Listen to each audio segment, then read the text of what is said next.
Welcome to Sprinkle with Hope podcast with your host, Jason. And today we have a really cool guest, and he's going to talk to us a little bit about some anxiety and kind of moving through some of the things that Shane and I have already talked about, but kind of goes into detail on some of those things. One of the things that I think is important is to be open and honest about these things. They're sometimes very hard topics to talk about, and the important thing is to talk about it. So that's why we're going to bring this message today. Yeah, absolutely. And I just want to mention he's got a book coming out on August 27th called Choice Point, and he has a coaching company called IHP Coaching up there in Spokane Valley, Washington. So without further ado, Ryan Sawyer. Welcome to the Sprinkled with Hope podcast.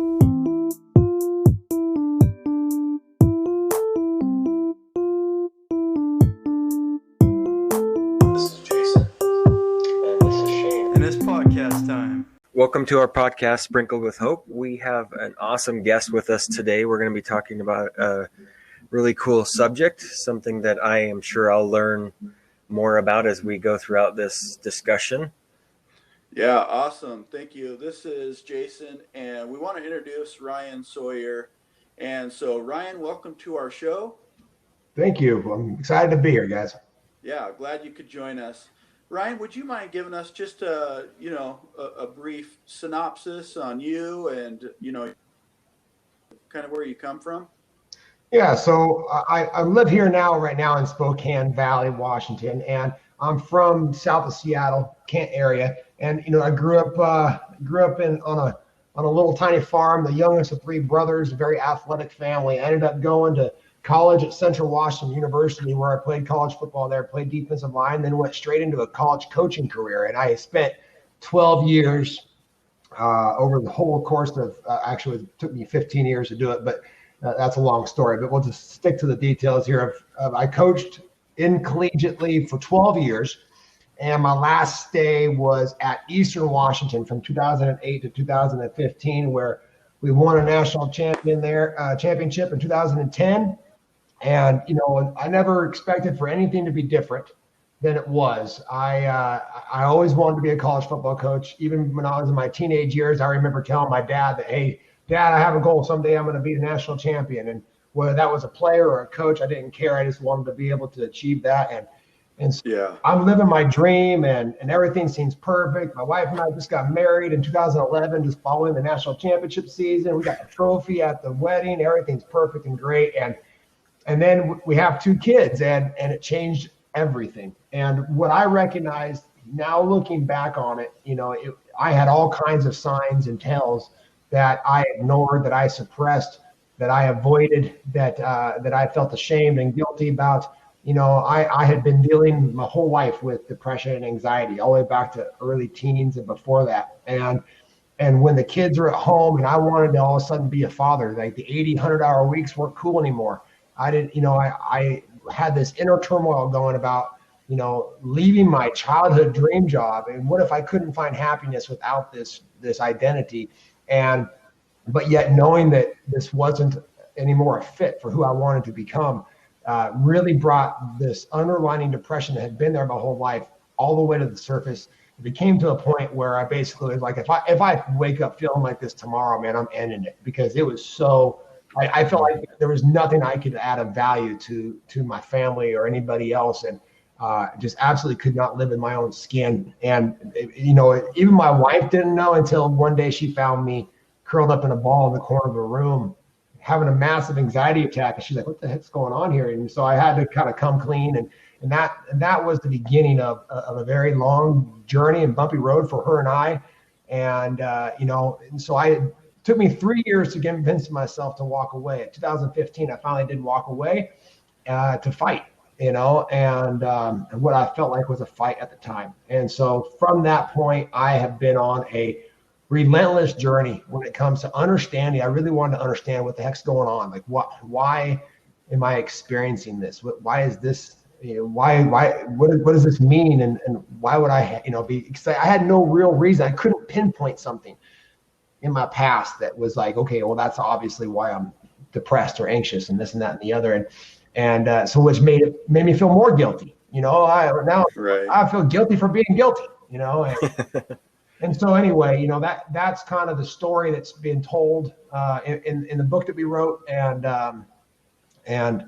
so, overcoming all that and coming up, building this new coaching business and everything else that we're doing now is kind of been a story because of that transition and what her and I have been through and how we grew back together. And, was at a place where we nearly separated. And so that kind of brings us to the present moment, without obviously a ton more detail, but yeah. Yeah. Jason and I love sports. So we really appreciate first talking about that. We love sports, and I've always played sports growing up and very involved. And I had always wanted to be an owner of a sports team. I don't think that's ever going to happen, and that's fine. But quite the change of your career, going from a college coach, the dream job that you had, to now going. I believe you had mentioned that you and your wife are IHP coaching. Well, yeah. So even before that, like in the transition, I tried to go into like Spartan coaching. I was doing, you guys know Spartan racing, right? So right. This would be a good fit. I used to be a college strength coach. I was a D-line coach, and I was going through this transformation. I thought all the answers was the fact that I needed to lose weight. So I lost 70 pounds. I got in the best shape of my life. I was doing Spartan training, became an SGX coach and all these other things. I thought, this would be a good, smooth transition. Well, it led my wife and I down a path where we weren't vibing. And to be completely truthfully honest with you, I found myself in an emotional affair with another woman because I was seeking for some sort of validation, and she didn't know how to handle my depression. And so we were just growing apart rapidly. And, we weren't used to being around each other, going from those crazy hours to being home all the time. And so what I ended up doing is I ended up going back to something that I always knew how to do. Was I started a residential painting company when we were basically at a place of complete despair between the two of us. And so that was just to find some sort of groundedness and stability. And so I've been running and operating that for the last 4 years. And that now is at a place where I'm just, kind of the owner of, and I observe and keep it on the right path. So that's in a great spot. But this transformation that led from when we opened up that painting company and just being able to basically say, hey, listen, let's do some work on ourselves, has led us to this point now where we're just now launching this coaching business. So the coaching business is something that's new, and it's kind of piggybacked off of the book and everything else of where we found ourselves here today. So yeah, that's awesome. That is awesome. So, me and Shane do love sports, and I just had a question. In this difficult time that you were having in your life, as well as being a coach and being a mentor to those kids, how did you find hope? And did you have kids that were on your team that were losing hope, and how did they move through that to find the hope? So, you're saying when I was still coaching at the time? Yeah, correct. So here's the thing. I knew coaching, that was like my identity and my role in life to such a level that once I walked into that football office, nobody would even have any clue that I was struggling, other than the fact that I was irritable. But I'm a defensive line coach. That's what I was expected to do. The more irritable I was, it seemed like the better everybody played. So, I kind of took on that role, and I just adopted I was able to be just a very short, intense, loud, aggressive. And I could be that person in that role, in the coaches' meetings, in the players' meetings, and I was fine. I walked outside those walls. I got back in my car, and I wasn't able to breathe, right? And the idea of I remember standing on top of the stairs at home, going, all I got to do is get down these stairs, and then I'll figure out how to get to the rest of the day. But knowing that if I could get to the football office, I could hit play on a program that I've been running my whole life.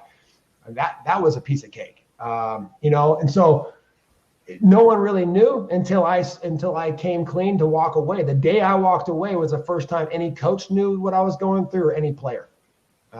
So Since then, I have supported some guys who have struggled mentally with mental illness and things of that nature because I've been on the path. So I started to find some things that worked for me, and I was able to share, hey, maybe you should try this or try that, or have you thought about looking at it this way or done this type of kind of investigative work on your internal system and that type of stuff. But at the time, it was completely hidden.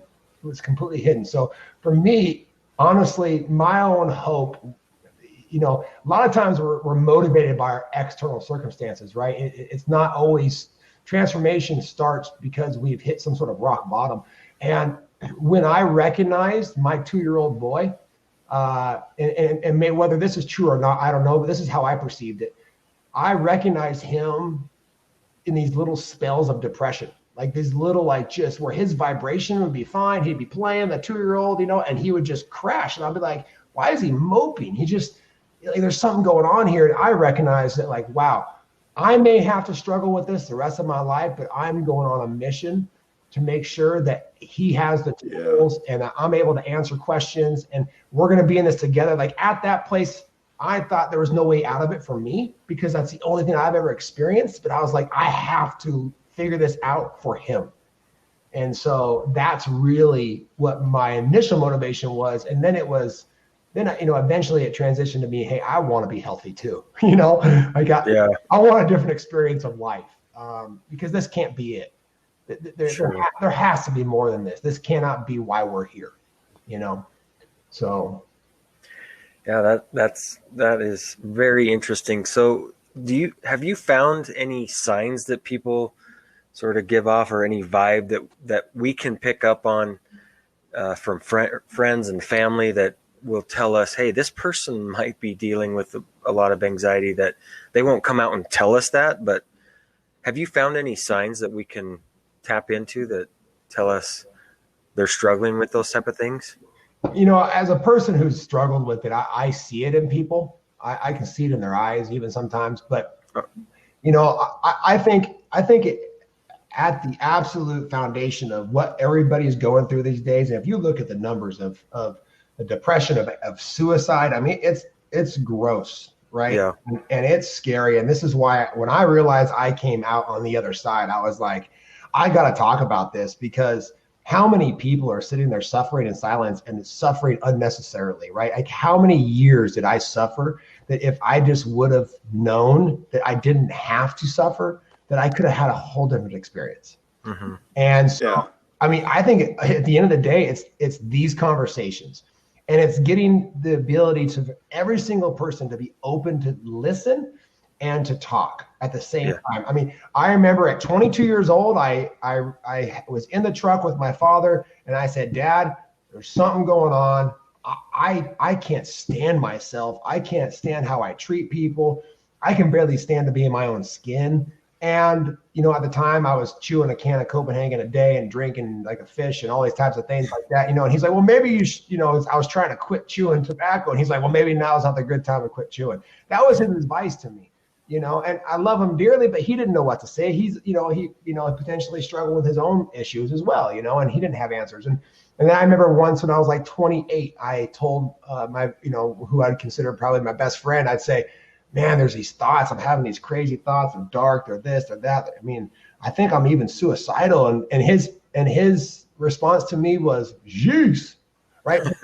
This is what I was received with. The 2 times that I even considered reaching out to anybody who I trusted, I didn't get anything in return, right? And so, noticing it, or just all of us being comfortable of saying, you know what, let's just be comfortable to realize that we're human beings, and suffering is a part of being human.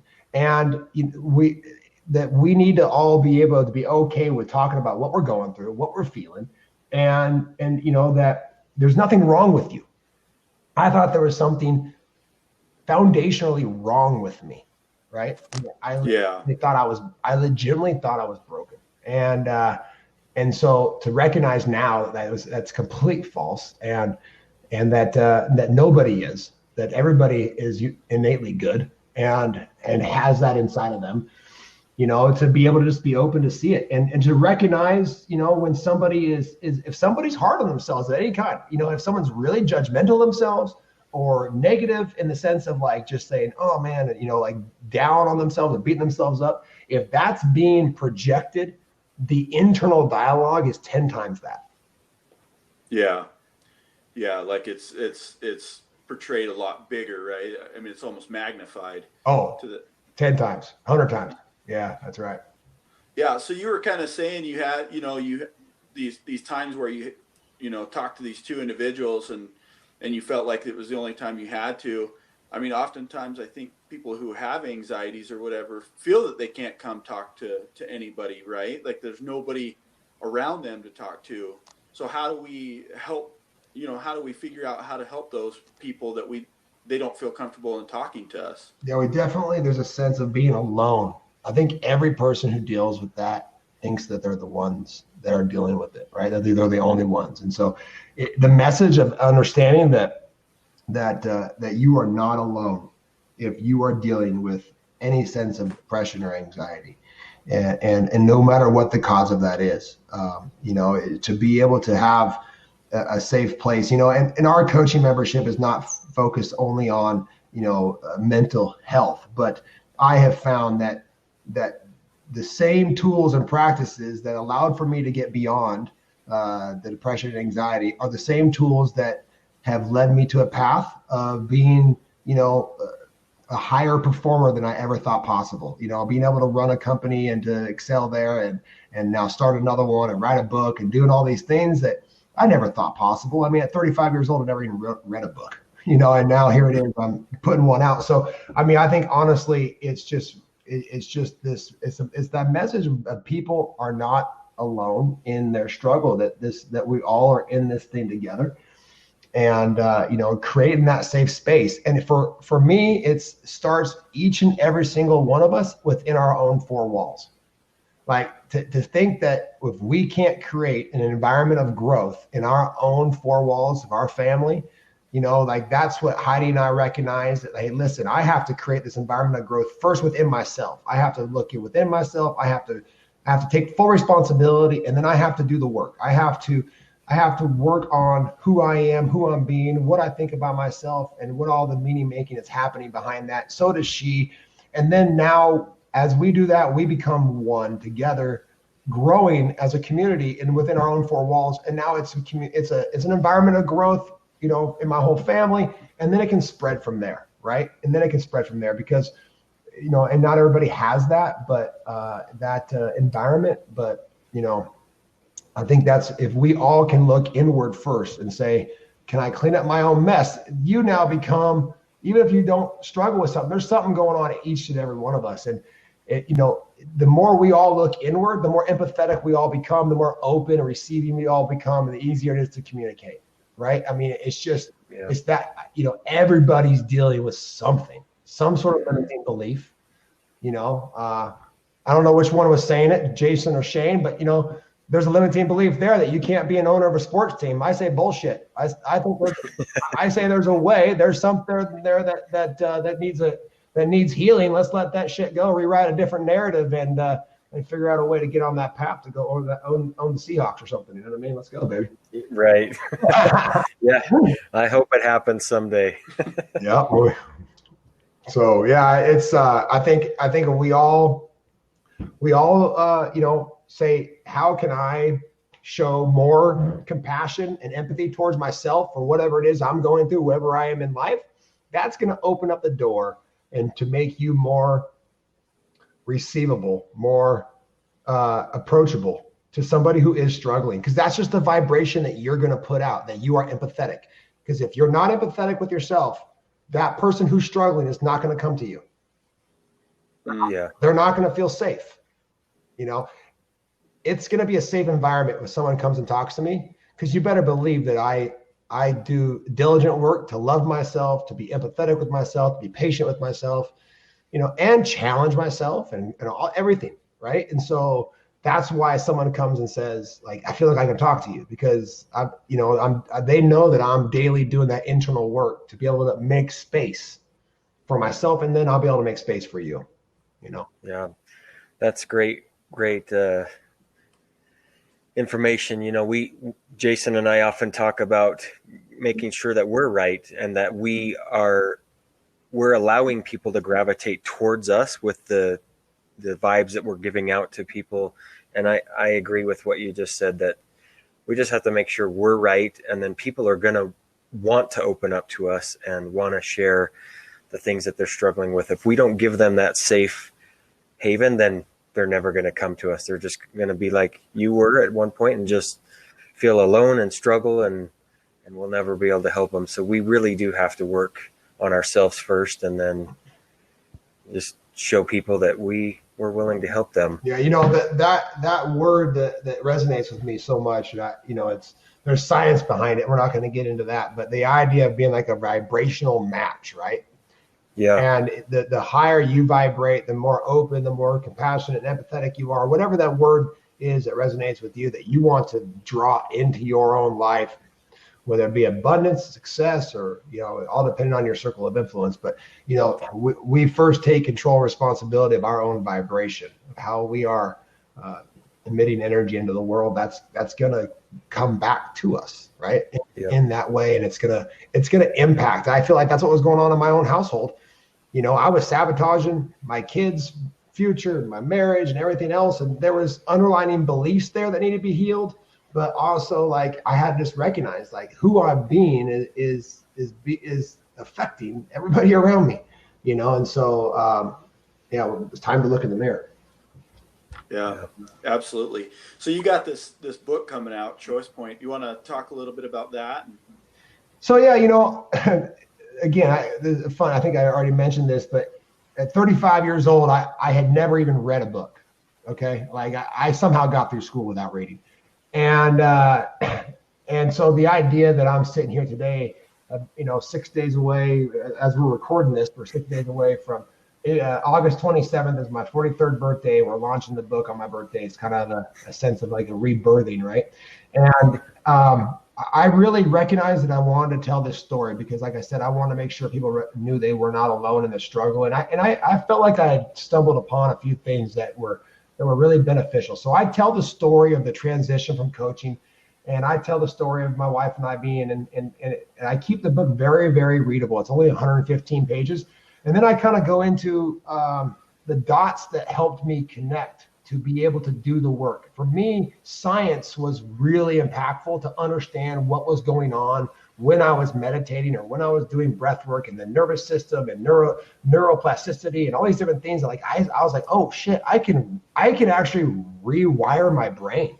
Like I can actually change how I think and how I feel and all these different pieces of the puzzle that once I understood those, then it was like, get out of my way. I am going to do the work relentlessly. Right. And so, I mean, there was months, years where I was doing, 45-minute to 2-hour meditations every single day. I would not get up off the mat until I felt the way I wanted to feel and doing that type of work. So in the book, I highlight the science a little bit, but I keep it very approachable. And then I kind of uncovered what I call that there's 8 principles of transformation that I write about.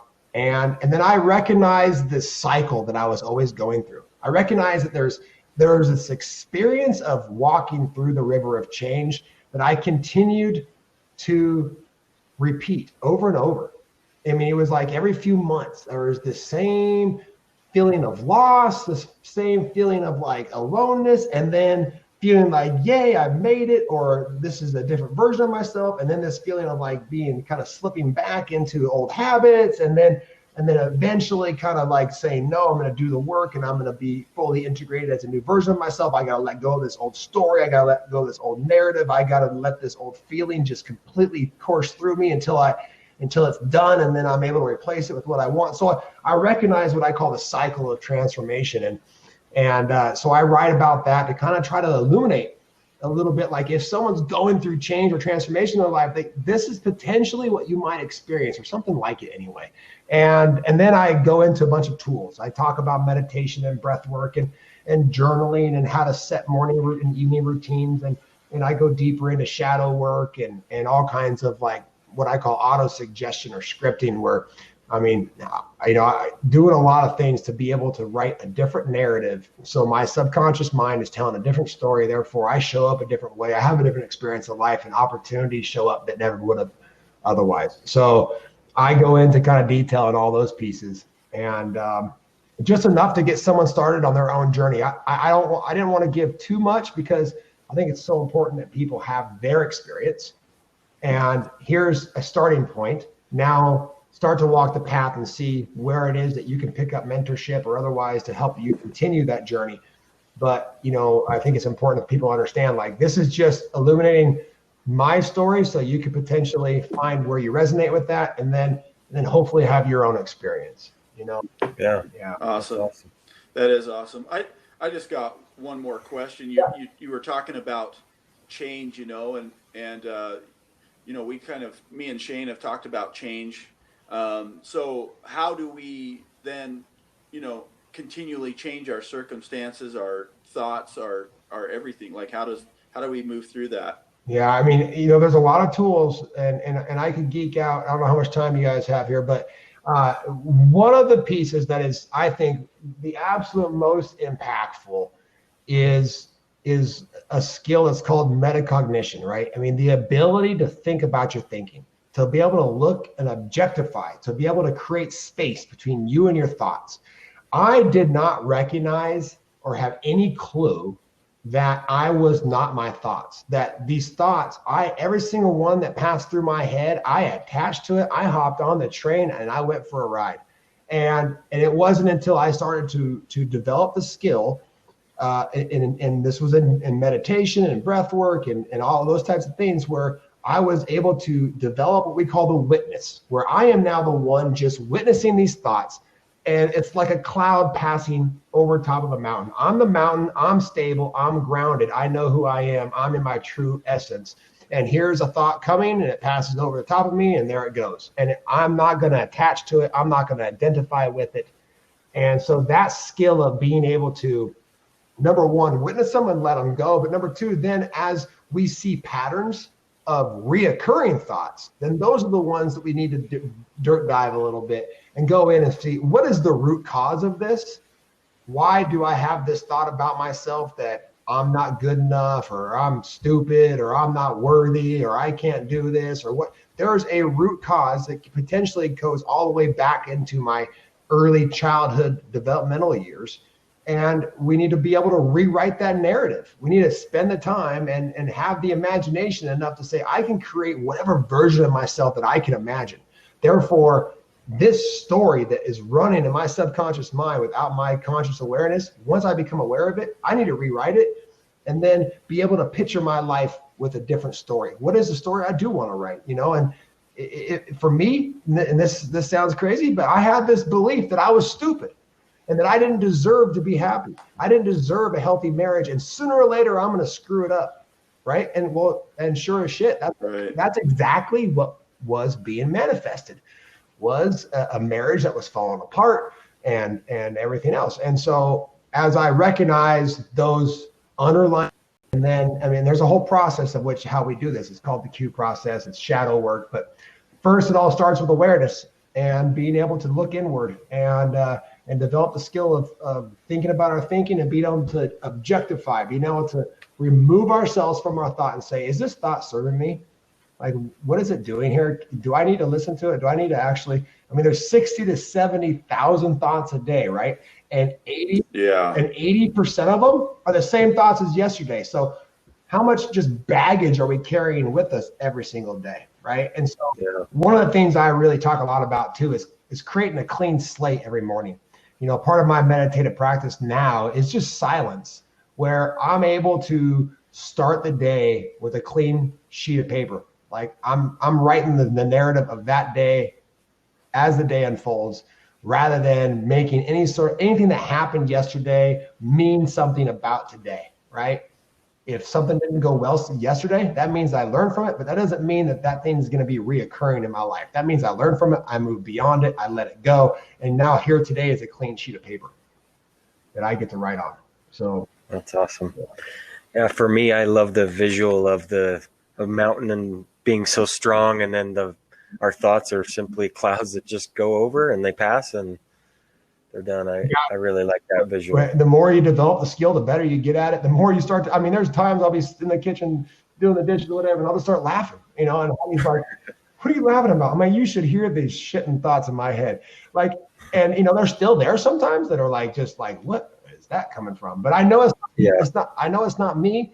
I think it's just important for us to recognize, and especially this day and age, there's a lot of distraction, there's a lot of noise, and we are, the way our minds work is like everything that we think, say, hear, everything that we watch, every TV show, it's all created an impression on our mind, and that impression is going to come back out. So we just become hyper aware of, like, we're not gonna watch certain shows, we're not gonna watch TV, we're not gonna listen to certain music with lyrics that because I don't want that in my consciousness. I'd rather listen. I mean, like, one of our favorite soundtracks is The Greatest Showman. I don't know if you guys have ever heard. Oh yeah. Love it. Love that. We play. I mean, legitimately, I bet we listen to the same 6 songs 1,000 times in our household, because this is the messaging that my kids are receiving is to come alive and to dream with your eyes wide open, and to take this trip to the other side, where in the unknown you can find all kinds of new experiences, right? And all these different messages that come from those songs. I'm like, kids, you want to hear them again? Yeah, sure, play. Because I know that that's what the impression is being put on their mind, right? Rather than leaving it to chance to, like, for example, TV shows or commercials. I mean, there's people who are hired to influence your mind to buy things, to think a certain way. And we're all being conditioned, whether we like it or not. It's part of being human beings. And so, to take full responsibility to everything that you're exposing yourself to, and that's why I think it's important to, even like with social media, like, have an intention when you're hopping on Facebook. Don't just scroll. Yeah. Don't just scroll. And if you are going to scroll and you see something that doesn't serve you, unfollow that person. Just unfollow them, because you don't want that in your consciousness, man. I've been telling you, we get to take control of that, and that's what leads to change, because in the midst of it, when I was in the trenches, I mean, I infiltrated my mind with content nonstop. I don't do it now, but in the time when I was trying to replace really negative, non-serving thoughts, man, I would listen to motivation compilations. I would listen to book after book and podcast after podcast, just like feeding my mind with what I wanted it to hear, until that was what was coming back out. Yeah. Yeah, Ryan, thank you so much for joining us today and talking about these really important things. I really appreciate your insight, and that you've been completely open and honest with us. I very much appreciate that, and best wishes with your book, and happy birthday next week. Yeah. Thank you so much for having me. I that's one of my commitments, is just to be completely open and vulnerable and transparent, or whatever you want to call it, but authentic is what I would like to call it, just because the more, again, I want someone to realize that you're not alone. You're not alone out there. So. Yeah, I appreciate you sharing your story, and hopefully, our listeners can get something out of this message that you've given today, and that they can make a change in their life, or reach out for help, and just be open with themselves, right? Yeah. Take a look inward, and the one last piece that I'll share is, because sometimes when I share this story, I recognize that, like, this is years worth of work that I'm talking about in a 30-minute podcast, right?